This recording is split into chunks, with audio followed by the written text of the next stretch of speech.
आदाब दोस्तों, इस वक्त आप सुन रहे हैं अरेबियन नाइट्स।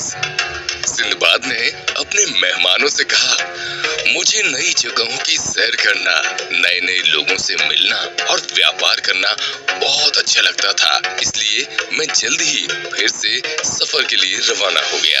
इस बार सिंदबाद ने तय किया कि वो फारस की बंदरगाह से जहाज लेगा।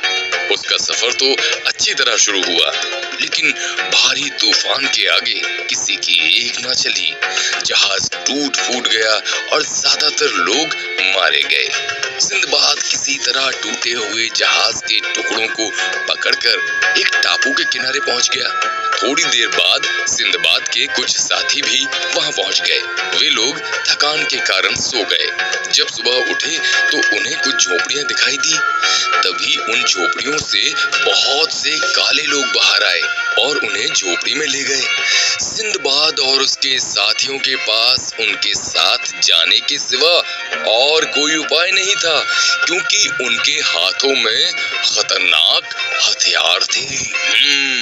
झोपड़ी में काले लोगों ने उन्हें कुछ जड़ी बूटियां दी, जिन्हें सिंदबाद के साथी चट से खा गए। इसके बाद वे पागल होकर उल्टा सीधा बोलने लगे। सिंदबाद सतर्क था, इसलिए उसने जड़ी बूटियां खाने की बजाय केवल दिखावा किया और उसे कुछ भी नहीं हुआ। काले लोग उन्हें नारियल के तेल में पके चावल खिलाने लगे। सिंदबाद समझ गया कि उसे खाकर वे मोटे हो जाएंगे। उसके साथी पेट भरकर खाते रहे और मोटे हो गए। सिंदबाद ने केवल नाम के लिए खाया और पतला ही रहा। काले लोगों ने मोटे लोगों को मार डाला और उन्हें खा गए। सिंदबाद को इधर उधर घूमने की आजादी दे दी गई। उस पर एक बूढ़े आदमी का पहरा भी था। एक दिन सिंदबाद उससे बचकर तट की ओर भागा। वो जानता था कि बूढ़ा उसका पीछा कर रहा है, लेकिन वो उसे आसानी से पीछे छोड़ सकता था। सिंदबाद ने घने जंगल की राह ली और बूढ़ा वहीं भटकता रह गया। उस दिन काले लोग भी शिकार पर गए थे। घरों में औरतों और बच्चों के अलावा कोई नहीं था, इसलिए सिंदबाद आराम से तट तक पहुंच गया। तभी उसने देखा कुछ गोरे लोग काली मिर्च इकट्ठा कर रहे थे। उन्हें अरबी में बातें करता देख सिंदबाद बहुत खुश हुआ। उसने उन्हें अपने जहाज के टूटने और अपने साथियों की बुरी दशा के बारे में बताया। वे उसे जहाज पर बिठाकर अपने देश ले गए। गोरे लोग सिंदबाद को लेकर अपने सुल्तान के पास पहुंचे।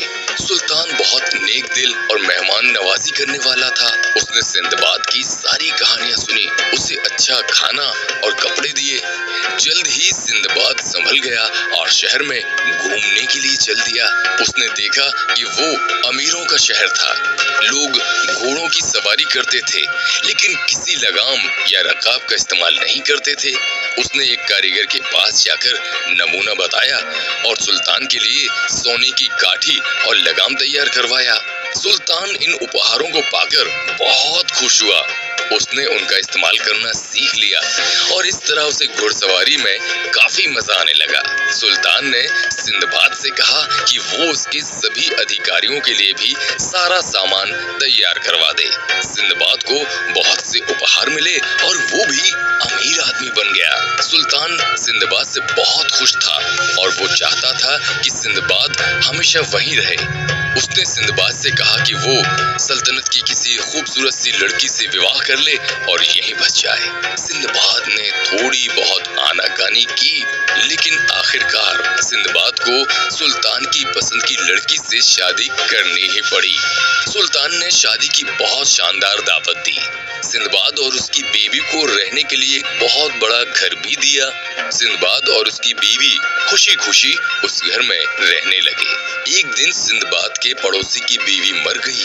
वो किसी भी तरह अपने पड़ोसी को दिलासा नहीं दे पा रहा था। तभी सिंदबाद को पता चला इस सल्तनत के रिवाज के अनुसार किसी की बीवी या उसका शौहर मर जाने पर दूसरे जिंदा आदमी को उसके साथ ही दफना दिया जाता है। सिंदबाद ने देखा कि पड़ोसी की बीवी को अच्छे कपड़ों और गहनों सहित दफनाया गया।